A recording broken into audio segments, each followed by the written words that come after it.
반갑습니다. 아파트 사이클 연구소 소장 이현철입니다. 배짱입니다. 반갑습니다. 네. 네. 소장님 오늘은요. 네. 이 얘기를 많은 분들이 기다리셨습니다. 네. 어떤 내용인지 아실까요?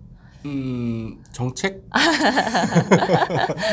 네, 바로 네네. 소장님. 많은 것들이 풀렸어요. 그래서 이 부분에 대해서 지금 짚고 넘어가 보자. 네. 보고자 합니다. 네네. 네. 첫 번째는요, 소장님, 바로 들어갈게요. 네.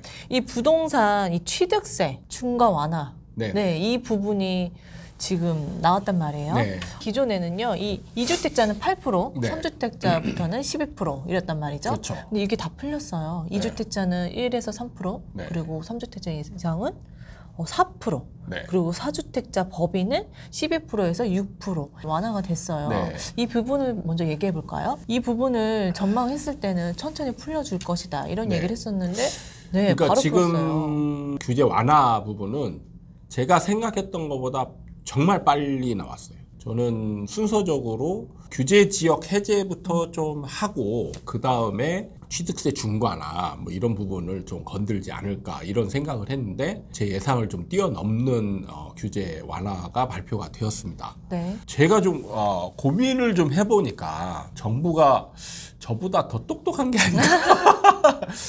물론 제가 똑똑하다 이런 얘기는 아니고요. 시장에 대해서 더 고민을 많이 하고 이해를 많이 하고 있지 않나. 그리고 정부가 진짜 상승을 바라지는 않는다. 이런 느낌을 강하게 받았습니다. 소장님 말씀은 이렇게 취득세를 풀어줘도 네. 시장에 영향을 크게 미치지 않을 것이다 이렇게 받아들여도 되는 건가요? 그러니까 지금 뭐냐면 순서가 되게 중요하거든요. 순서가. 항상 제가 시장의 상태에 따라서 어떤 작용을 했을 때 그게 달라진다라고 얘기했잖아요.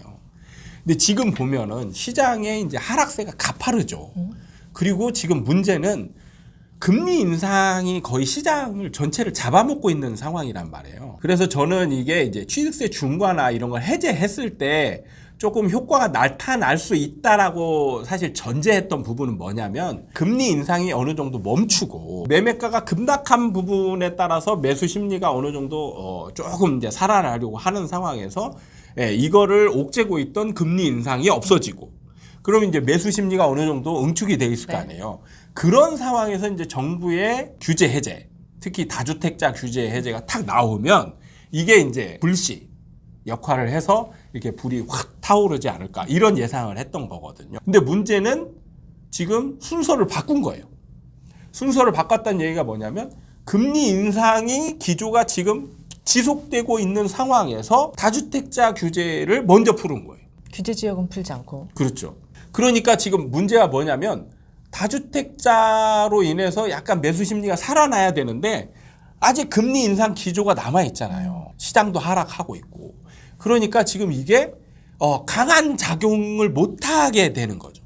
그러니까 매수 심리가 아직 살아나지 않은 상황에서 이걸 풀어놨으니 이게 별로 영향을 미치지 않을 것이다. 그렇죠. 항상 뭔가가 에너지가 이렇게 쌓여 있을 때 그 불씨를 사르는 뭔가 약간 큰 충격. 네. 이게 나타났을 때 에너지가 이제 이렇게 변화가 생기는 거거든요. 그럼 방금 전에 소장님이 순서가 중요하다고 말씀하셨잖아요. 그럼 지금 세금을 먼저 풀어주고 나서 네. 나중에 그럼 언제든 규제 지역을 풀어줄 텐데 네. 이렇게 풀어줘도 별 상관이 없다. 이렇게. 그러니까 지금 보면은 별 상관이 없는 이런 거보다는 그러니까 정부가 지금 조절을 규제를 완화해야 되는 건 맞아요. 이제는 시장이 좀 가파르게 하락하고 있기 때문에 정부 입장에서는 시장 참여자들의 입장이 중요한 게 아니고요. 정부 입장에서는 규제를 지금 풀어주는 게 맞습니다. 풀어줬을 때에 원하는 시장의 반응이 나타나느냐 아니면 부작용이 크냐 이거를 이제 굉장히 주의 깊게 보고 있는 거거든요. 그래서 정부가 가장 싫어하는 상황은 바로 상승이 아닌가 이런 느낌이 들 정도로 지금 조절을 지금 하고 있다는 거예요. 그래서 지금 취득세 중과 완화를 근데 취득세 중과도 보면은 다 풀어주지 않았어. 보통은 취득세 중과였으니까 그러면 이제 여기서 풀어주게 되면 이거죠. 일반 과세로 가는 거죠. 그러면 1주택자들은 그냥 1%에서 3% 범위 안에서 다주택자든 1주택자든 상관없이 평형대에 따라서 가격대에 따라서 1%에서 3%가 일반 취득세 범위란 말이에요. 그럼 그냥 일반 과세로 가는 거죠. 원래 중과를 없애면 일반 과세를 가야 되는데 중과를 바로 풀어주는 것도 아니고 약간 완화한 거죠. 그러니까 지금 2주택자는 일반 과세로 돌렸지만 3주택자는 4%. 네. 그다음에 법인과 4주택자 이상은 6%. 이런 식으로 지금 약간 완화를 했단 말이에요. 그러니까 그 시장의 충격을 줄이고자, 그러니까 부작용을 줄이고자 굉장히 고심을 했다는 얘기예요. 아예 없앤 게 아니라 완화해. 이것도 높은 수치라는 거죠. 그렇죠. 금리 인상 기조가 살아있는 상황에서 다주택자의 매수 심리가 살아나려고 하는데 아직 이게 잡고 있잖아요.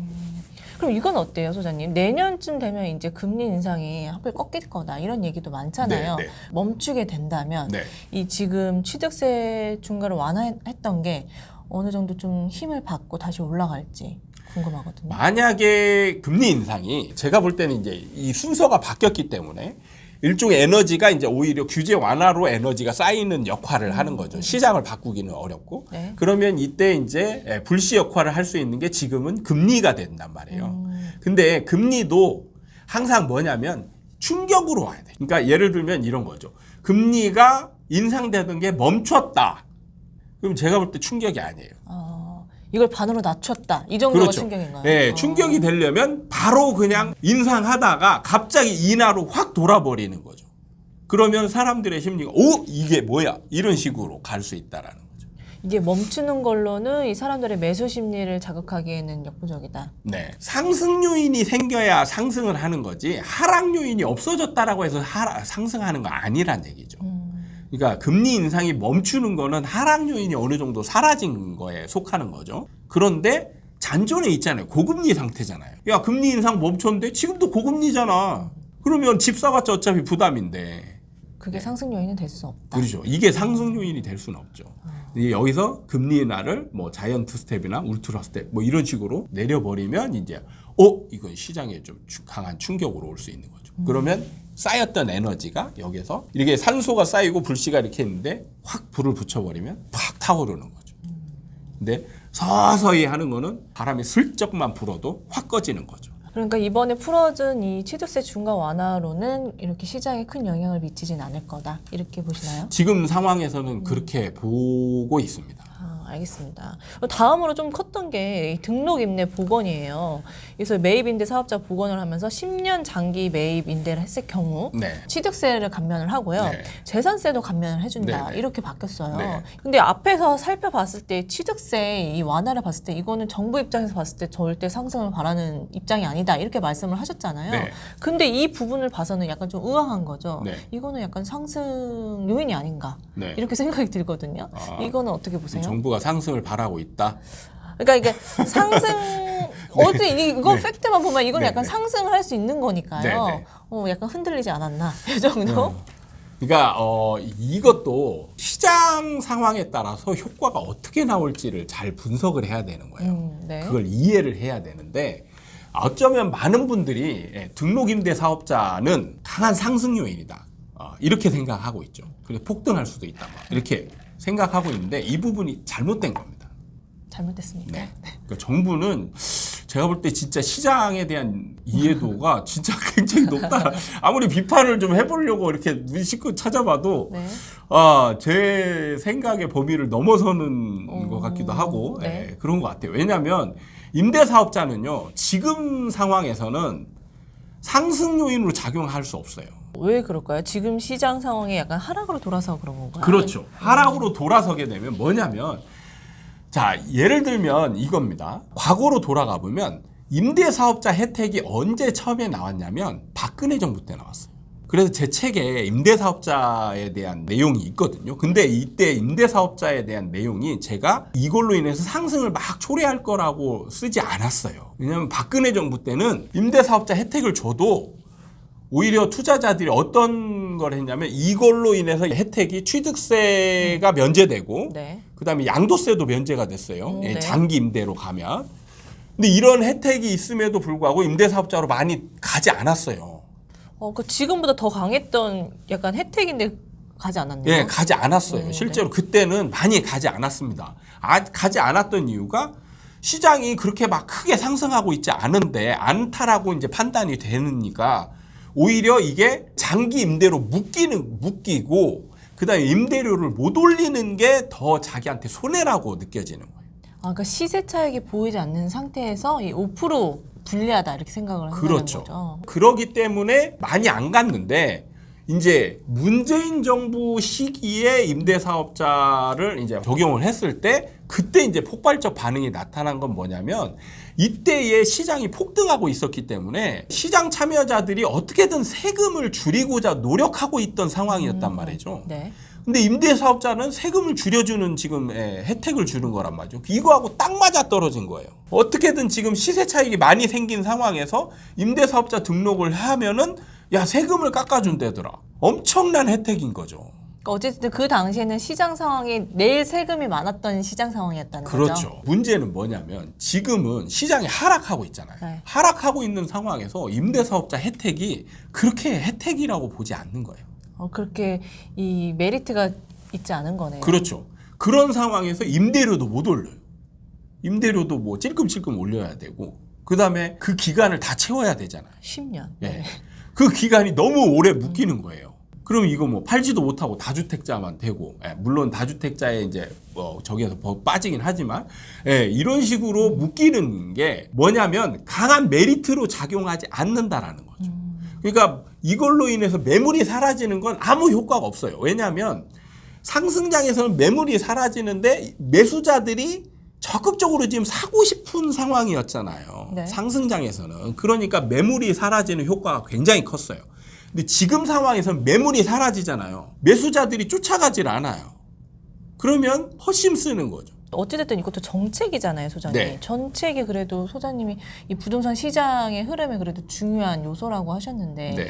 이거는 이 하락의 기조를 바꾸지는 못할 정도라고. 그러니까 지금 뭐냐면 정책을 낼 때 어떤 식으로 내냐가 중요한 거지 정책이 무조건 시장을 바꾸는 요인 아니라는 거죠. 그러니까 제가 지금 이 정부를 평가할 때 그 부분을 제가 높게 평가하는 거죠. 그러니까 지금 규제를 풀어야 되는데 규제를 풀었을 때 부작용, 즉 상승으로 전환하는 부분을 정말 고민을 해서 그런 상황을 아예 만들지 않게끔 지금 시도를 한다는 거예요. 가고자 하는 길을 흔들리지 않게끔 지금 잘 가고 있다. 조절을 하고 있는 거예요. 그러니까 이 조절이 되게 중요한 거거든요. 여기서 정책을 정말 세게 풀어버리면 그러니까 예를 들어서 지금 같은 경우 서울 지역 다 해제해버리고 취득세 중과도 없애버리고 양도세 중과도 한시적으로 배제했던 거를 그냥 다 배제해버리고 그다음에 임대사업자 등록하고 그다음에 대출 막 풀어버리고 이런 걸 한꺼번에 내버리면 네. 상승 효과가 나타날 수 있죠.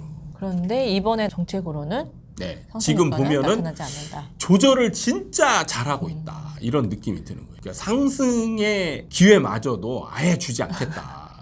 놓치지 않겠다. 그러니까 지금 어떻게 보면 반등조차도 주지 않겠다 이런 느낌인 거예요. 지금 저는 이제 반등은 분명히 하나 정도 나올 거다 정책으로 네. 인해서. 그런데 지금 이것마저도 주지 않겠다라고 하는 의지가 있는 걸로 보인다는 거죠. 이렇게 좀 바뀐 부분에 대해서 좀 살펴봤고요. 네. 이번에는 저희가 그 전망을 했을 때 앞으로 좀 바뀌지 않겠나 했던 부분으로 얘기했던 게 이 네. 분양권이 가구수에 포함됐었잖아요. 네. 그 부분이 좀 풀리지 않겠나 얘기를 했었는데 그 부분은 또 안 건드렸단 말이에요. 그러니까 이런 부분도 마찬가지라.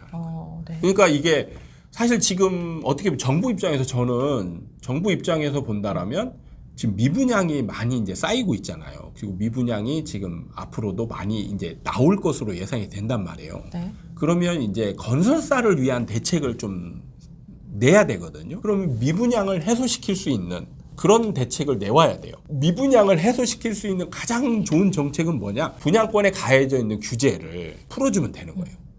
그럼 지금 가장 크게 작용하는 부분이 뭐냐? 분양권이 가구수에 포함되는 거죠. 네. 원래는 분양권이라는 거는 가구수에 포함이 안 돼서 맞아요. 그래서 사람들이 선호하는 투자 상품이었고 그다음에 전매도 되고 이렇게 해서 분양권 투자에 많이 열을 올렸단 말이에요. 네. 그렇게 되면 이제 분양권이 미분양이 날 확률이 조금씩 줄어들겠죠. 그럼 정부 입장에서 미분양을 줄이려고 한다라면 일단 이거부터 풀어줘야 되는 거예요. 근데 이거는 풀어주지 않고 있어요. 네. 그렇다는 얘기는 뭐냐? 아직도 분양 시장에서는 열기가 살아있다. 이렇게 보는 판단을 거죠. 했다. 네. 네, 정말 제대로 파악을 하고 있다. 저도 그렇게 생각이 되네요. 네. 그럼 또 이 부분이 또 궁금해져요. 네. 이게 지금 규제를 완화하고 있는 정부잖아요. 네. 이게 남은 거죠. 규제 지역. 네. 규제 지역을 언제쯤 풀어줄 것이냐 이게 참 궁금하거든요. 규제 지역은 제가 볼 때 내년 1월. 얼마 안 남았거든요. 그렇죠. 예, 얼마 안 남았죠. 1월쯤 아마 풀어주지 않을까. 원래 이제 규제지역 해제위원회라는 게 있거든요. 그럼 그게 이제 12월 달에 네. 열립니다. 12월 말에 열려서 여기서 이제 어느 지역의 규제 지역을 선정할 것인가 아니면 규제 지역 해제를 할 것인가 이런 걸 논의를 해서 1월 달에 발표하거든요. 그러니까 지금 공식적인 절차가 지금 남아 있는 거예요. 그러면 이제 조만간 규제 지역 해제에 관한 논의를 하고 그 다음에 이제 규제 지역 해제에 관한 발표를 1월 달에 할 가능성이 크죠. 그럼 1월이면 얼마 남지 않았단 네. 말이죠. 좀 더 딥하게 들어가겠습니다. 네. 어디를 풀어줄까요? 이거는 제가 예상하기 어려운데 네. 예상을 해보면 제가 볼 때는 네. 정부의 지금 이런 스탠스를 유추해 보면 서울 지역 안에서 좀 많이 떨어지고 분위기가 좀 많이 처져 있는 지역 위주로 풀어주지 않을까 이런 생각이 듭니다. 요즘에 많이 나왔던 곳들이 딱 떠오르는 게 노도강 정도가 그렇죠. 떠오르거든요. 노도강이나 지금 강서구 네. 이런 쪽 북쪽 위주로 그다음에 서쪽 그래서 남동 쪽은 아직 좀 남겨둘 가능성이 있지 않나 이런 생각이 듭니다. 이게 저희가 전망했을 때 좀 달라졌던 부분이요. 네. 이 규제 지역을 해제를 해준다. 근데 이미 지금 취득세 중간을 완화해 줬잖아요. 네. 이게 이렇게 맞물리면 어떻게 영향을 미칠까요? 사실 제가 볼 때는 지금 이걸 노리고 먼저 풀어준 게 아닌가 생각이 들거든요. 네. 그래서 지금 규제 지역을 푸는 정도를 네. 좀 빠르게 진행하겠다 이런 의도가 있는 것 같아요. 제가 볼 때는 이제 실험적으로 서울 외곽 지역을 한번 풀어보고 그리고 또 효과가 이제 그렇게 부작용이 나타나지 않으면 이제 경기도 남은 핵심 지역이나 서울의 또 중간 정도 되는 지역 이런 데를 또 풀고 조금 지나서 강남권까지 풀어주려고 지금 생각하는 게 아닌가 이런 생각을 가져봅니다. 그럼 소장님이 생각하시기에는 이 취득세를 완화를 해주고 나서 노도강을 풀어줘도 시장에 네. 별 부작용은 없을 거다 이렇게 보시는 거예요? 지금 정부가 그걸 노리고 있지 않나 이런 생각이 드는 거죠. 그러니까 지금 아까 얘기했던 것처럼 반등의 기회마저 주지 않겠다라는 느낌이 느껴지는 거예요. 알겠습니다.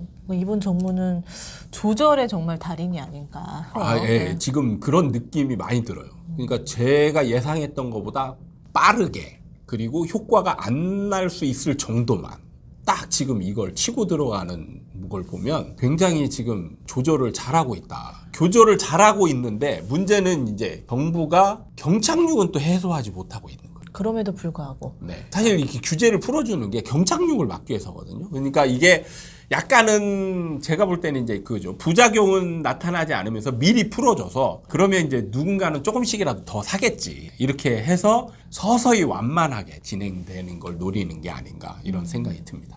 근데 이게 지금 발표가 있었던 게 저희가 좀 며칠 흘렸잖아요. 네. 그런데 이렇다 할 뭔가 큰 반응은 없었던 것 같아요. 그죠? 지금 시장에서는 매수자 쪽은 거의 반응이 없는 것 같고요. 매도자들은 또 반응이 있습니다. 매도자들은 네. 역시나 예상했던 대로 매물을 걷어들이고 호가를 올리고 있는 지역들이 꽤 많은 걸로 나타나고 있어요. 근데 이게 진짜 소용없다는 거예요. 매수자가 움직여야 되는데 네. 매도자가 미리 움직이면 매수자가 움직일 수 있는 그 기회조차 스스로 박탈시키는 거예요. 알겠습니다. 네, 오늘 시간은 이렇게 마무리하도록 하겠습니다. 네, 오늘 시간 도움이 되셨다면 구독과 좋아요 부탁드립니다. 다음에 또 찾아뵙도록 하겠습니다. 감사합니다. 감사합니다.